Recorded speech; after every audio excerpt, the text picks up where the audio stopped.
کوئی نہیں۔ اب اگلی آیت جو ہے یہ آیت الکرسی کہلاتی ہے، کیونکہ اس میں اللہ تعالیٰ کی بادشاہت کی کرسی کا ذکر ہے۔ اس کی فضیلت میں کئی ایک احادیث ہیں۔ صحیح بخاری میں ایک بڑی ڈیٹیل حدیث ہے، مال غنیمت کی چوکیداری کے اوپر سیدنا ابو ہریرہ کو نبی صلی اللہ علیہ وآلہ وسلم نے مامور کیا، اور 3 راتوں تک ایک شخص آ کے وہاں چوری پرفارم کرنے کی کوشش کرتا رہا، تو حضرت ابو ہریرہ نے اسے پکڑ لیا۔ پہلی دفعہ پکڑا تو اس نے کہا چھوڑ دو، اگلی دفعہ نہیں آؤں گا۔ دوسری بار پکڑا تو اس نے کہا چھوڑ دو، اگلی دفعہ نہیں آؤں گا۔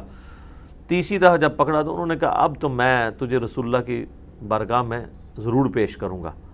تو اس نے کہا کہ مجھے چھوڑ دو، میں تمہیں ایک ایسا وظیفہ بتاتا ہوں کہ اگر رات کو بستر پہ جاتے وقت تم وہ وظیفہ کر لو تو صبح تک اللہ تعالیٰ کی طرف سے تمہاری حفاظت کے اوپر فرشتہ مامور ہوگا، شیطان تمہارے قریب نہیں آئے گا۔ یہ حدیث صحیح بخاری میں 2311 ہے، انٹرنیشنل نمبر کے مطابق ہمارے صبح و شام کے اذکار میں بھی ہم نے ڈالی ہوئی ہے۔ تو پھر اس نے جو وظیفہ بتایا وہ ہے کہ آیت الکرسی رات کو بستر پہ جاتے وقت پڑھ لیا کرو۔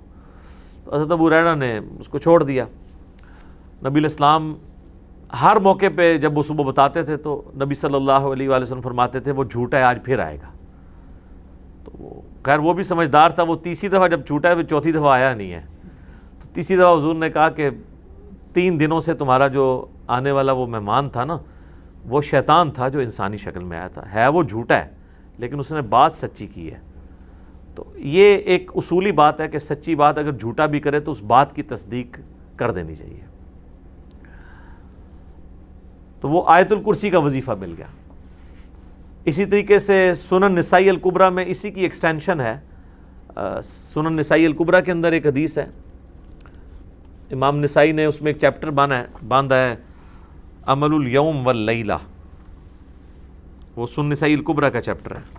اس میں انٹرنیشنل نمبر کے مطابق ہے یہ 8017 نمبر حدیث، حاکم میں بھی موجود ہے اس کا کچھ حصہ 2064، کہ جو شخص صبح کے وقت آیت الکرسی پڑھ لے شام تک وہ اللہ کی حفاظت میں رہتا ہے شیاطین سے، جنات سے، اور جو شام کے وقت ایک دفعہ آیت الکرسی پڑھ لے صبح تک حفاظت میں رہتا ہے۔ تو یہ اللہ کا شکر ہے کہ جو لوگ فجر اور مغرب کی نماز پڑھ رہے ہیں وہ آٹومیٹکلی آیت الکرسی پڑھ لیتے ہیں۔ اب جس نے فرض نماز کے بعد آیت الکرسی پڑھ لی ہے نا، اسے دوبارہ سے یہ ذکر کرنے کی ضرورت نہیں ہے، وہ اس میں امپلائڈ ہے، وہ شامل ہے، دوبارہ کر لیتا تو بہت اچھی بات ہے۔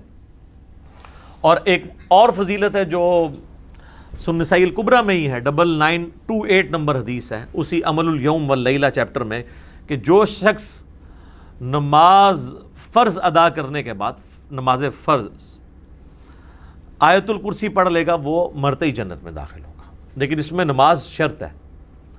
تو یہ بھی ایک فضیلت ہے اس اعتبار سے۔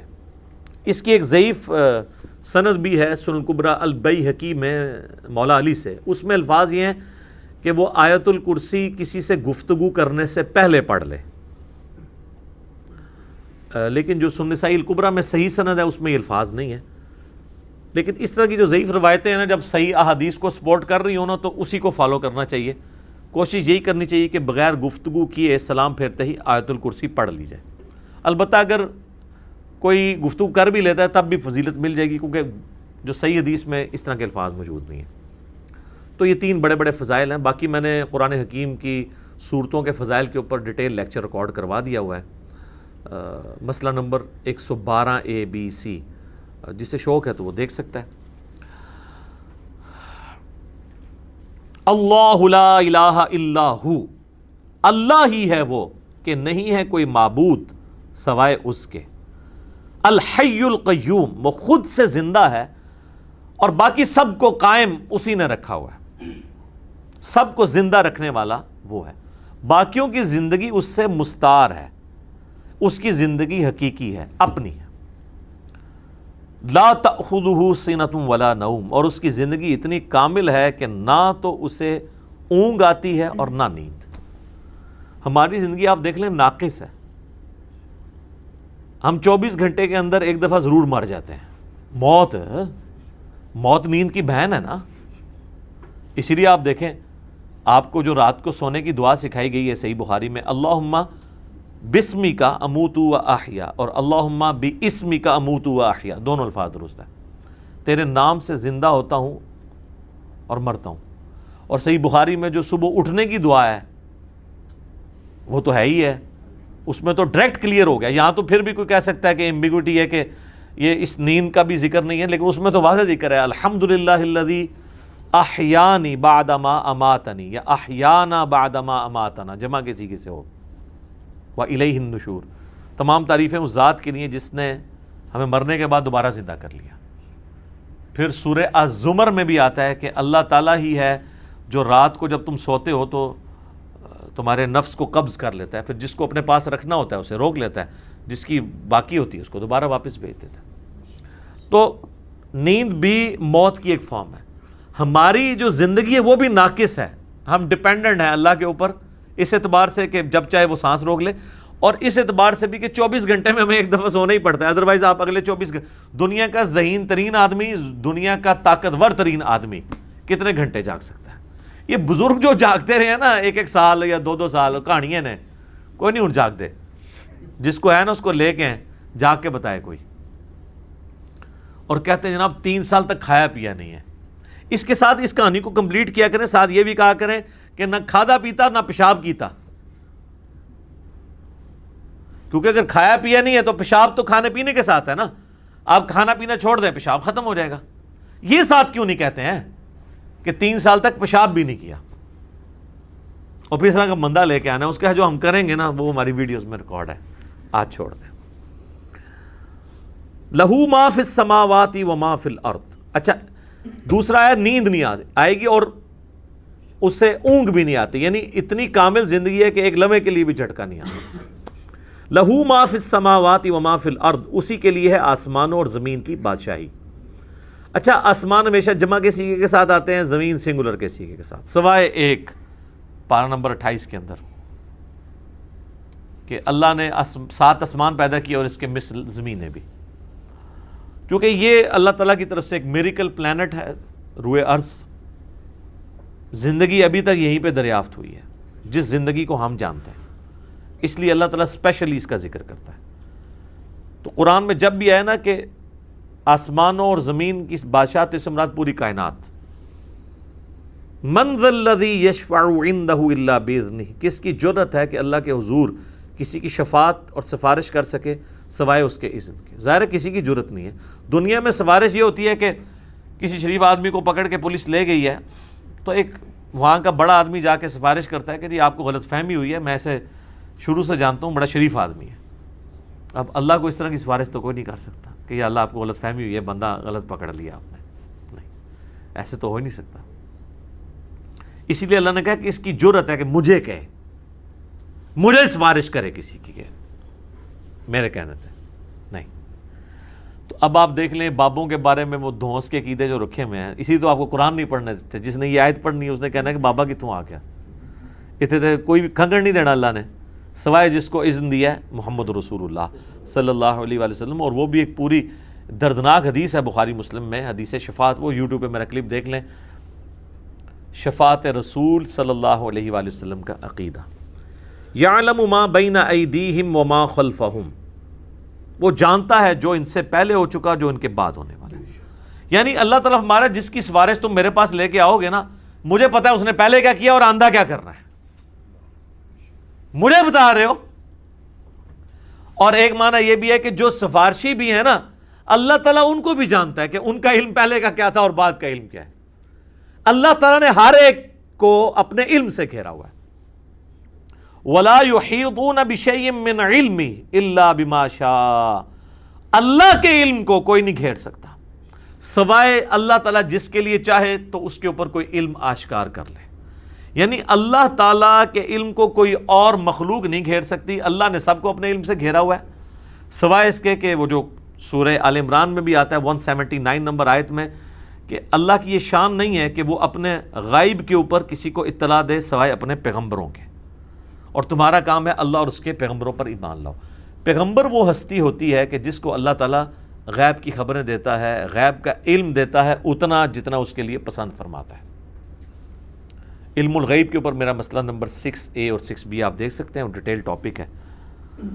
تو جتنا جس کے لیے چاہتا ہے اللہ ظاہر فرماتا ہے، اور جس کے لیے نہیں چاہتا ظاہر نہیں فرماتا۔ اچھا، یہ اب بعض علم الغیب ایسے ہیں جو اللہ تعالیٰ نے انبیاء کرام کو دیے ہیں، اور بعض یہ ہیں جو ہمارے اعتبار سے وہ آپ سمجھ لیں ان سین علم ہے، لیکن چونکہ وہ فزیکل ورلڈ کے ساتھ تعلق رکھتے ہیں اس لیے ہم اس کو علم الغیب کا لفظ تو نہیں بول سکتے، لیکن چھپے علوم ہیں، جیسے سائنٹیفک جو بڑے بڑے راز ہیں اس کائنات کے، وہ لوگوں نے دریافت کیے ہیں۔ میگنیٹک فیلڈ کا دریافت کرنا، کمپاس بنا لینا، فیراڈے نے 8 سے 200-300 سال پہلے ہی ہوا ہے نا بجلی والا معاملہ، دنیا میں بجلی آئے ہوئے میکسیمم 150 سال گزرا ہے، اس سے پہلے بجلی نہیں تھی۔ تو ایک انسان پہ اللہ نے راز کھولا ہے نا کہ اگر کسی کنڈکٹر کو میگنیٹک فیلڈ کے اندر موو کیا جائے تو اس میں وولٹیج پیدا ہو جاتی ہے، ای ایم ایف انڈیوس ہو جاتی ہے۔ یہ فیراڈے کو اللہ نے راز سمجھا دیا نا، نیوٹن کو کئی ایک چیزیں باتیں سمجھا دی، آئنسٹائن کو سمجھا دی، تیل زمین سے نکل آیا، گھڑی بنا لی، اتنی ساری چیزیں ہیں، جہاز بنا لیے، جیٹ انجن بنا لیے۔ تو یہ اس کائنات کے راز اللہ تعالیٰ لوگوں پہ کھولتا ہے۔ وسع کرسیہ السماوات والارض، اسی کی کرسی نے آسمانوں اور زمین کو گھیرا ہوا ہے۔ ولا یؤودہ حفظہما، اور اللہ تعالیٰ کو زمین و آسمان کی حفاظت کرنا کوئی مشکل نہیں ہے، تھکا نہیں دیتی یہ چیز۔ وہو العلی العظیم، اور وہ بہت بلند ہے اور عظمت والا ہے۔ اچھا، یہاں کرسی عین ممکن ہے کہ کوئی فزیکل کرسی ایگزسٹ کرتی ہے، اور عین ممکن ہے کہ یہ بات محاورتاً ہو رہی ہے کہ اللہ تعالیٰ کی بادشاہت اس سے مراد ہو، کیونکہ قرآن میں کئی ایک چیزیں محاورتاً بھی استعمال ہوئی ہیں۔ اس کے اوپر یہ جو اہل حدیث کی طرف سے جہمی ہونے کا فتویٰ فوراً لگا دیتے ہیں، یہ غلط ہے۔ بعض جگہ وہ خود بھی تعویلات کر رہے ہوتے ہیں، جیسے سورہ قصص کے اینڈ پہ آتا ہے کہ ہر چیز کو فنا ہے سوائے اللہ کے چہرے کے، تو سارے اہل حدیثوں نے ترجمہ کیا ہے یہاں چہرے سے مراد اللہ کی ذات ہے، تو تعویل تو وہ بھی کر رہے ہیں۔ یا قیامت والے دن اللہ کے سائے کے سوا کوئی اور سایہ نہیں ہوگا، 7 لوگ اس سائے کے نیچے ہوں گے، بخاری مسلم میں آتا ہے، تو وہاں اہل حدیث بھی کہتے ہیں یہاں مراد عرش کا سایہ، اللہ کا سایہ مراد نہیں۔ تو اس طریقے سے اگر کوئی تعویل کرتا ہے اس طرح کے معاملات میں، جہاں پہ ممکن ہو، جہاں پہ ممکن نہ ہو وہاں پہ نہیں کرنی چاہیے۔ مولانا مودودی تو دونوں طرف گئے ہیں کہ عین ممکن ہے کرسی ہو، اور عین ممکن ہے کہ اس سے مراد ایک محاورتاً بات ہو کہ اللہ کی بادشاہی نے گھیر رکھا ہے ہر چیز کو، اور اس کی یعنی صرف اللہ تعالیٰ نے یہ بنا کے مخلوق چھوڑ نہیں دی، بلکہ اس کی حفاظت بھی اپنے ذمہ لی ہوئی ہے۔ اور وہ ایسی حفاظت نہیں ہے کہ کوئی اللہ تعالیٰ کو مصروف ہو گیا کہ اتنی مخلوقات پیدا کر کے اب کیا کرے گا، وہ ایسا نہیں ہے، بلکہ وہ اللہ تعالیٰ نے پہ کوئی گرا نہیں ہے اس کی۔ وہ تو سورۃ الانعام میں ہے کہ زمین کی گہرائیوں میں کوئی دانہ نہیں پھوٹتا، نہ زمین کے اوپر نہ سمندروں میں کوئی پتا بھی گرتا ہے مگر اس کے علم سے، اور اتنا کامل علم ہے کہ اللہ نے یہ سب کچھ ہونے سے پہلے ہی لوح محفوظ میں لکھ لیا ہے۔ تو ایک ڈیٹیل طلب ٹاپک ہے۔ وَهُوَ الْعَلِيُّ الْعَظِيمُ، اور وہ بلند ہے اور عظمت والا ہے۔ اب یہاں پہ ایک اللہ کا نام بھی آ گیا علی، علی یون، تو مخلوق میں کسی کا نام ہو سکتا ہے، یہ ہے العلی، جب الف لام سے ہوگا تو دی علی خاص ہو جائے گا۔ رحمان تو کوئی بھی ہو سکتا ہے، الرحمن اللہ ہے، رؤوف کوئی بھی ہو سکتا ہے، نبی علیہ السلام کے لیے ہے بالمؤمنین رؤوف الرحیم، لیکن الرؤوف اور الرحیم اللہ ہے۔ صرف رؤوف اور رحیم سورہ التوبہ کی آخری آیات میں نبی علیہ السلام کے لیے بھی ہے۔ تو یہاں پہ بھی علی سے مراد بلند، عظمت والا، یعنی اللہ تعالیٰ اپنے عرش پہ مستوی ہے جیسا کہ اس کی شان کے لائق ہے، اور اپنی شان کے اعتبار سے بھی بلند ہے۔ تو اب یہ آیت الکرسی پہ تو گھنٹوں بولا جا سکتا تھا، میں نے اتنا حصہ کور کیا جتنا ایک عام بندے کی ضرورت ہے، کیونکہ آپ سمجھیں کہ قرآن حکیم میں جتنی بھی آیات اللہ تعالیٰ کی اسماء و صفات کے اعتبار سے یا اس کی قدرتوں اور شانوں کے اعتبار سے آئیں گی، آلموسٹ ان کی جڑ جو ہے وہ آیت الکرسی کے اندر موجود ہے۔ تو یہ اس پہ تو گھنٹوں بولا جا سکتا ہے، لیکن جتنی میں نے اجمالاً اس کی تفسیر بیان کر دی ہے اس تفسیر کلاس کے اندر اتنی کافی ہے۔ باقی تو جیسے جیسے اللہ تعالیٰ کی شانوں کا ذکر بیچ میں آتا چلا جائے گا وہ انشاءاللہ تعالیٰ ہم اس کو کور کرتے جائیں گے۔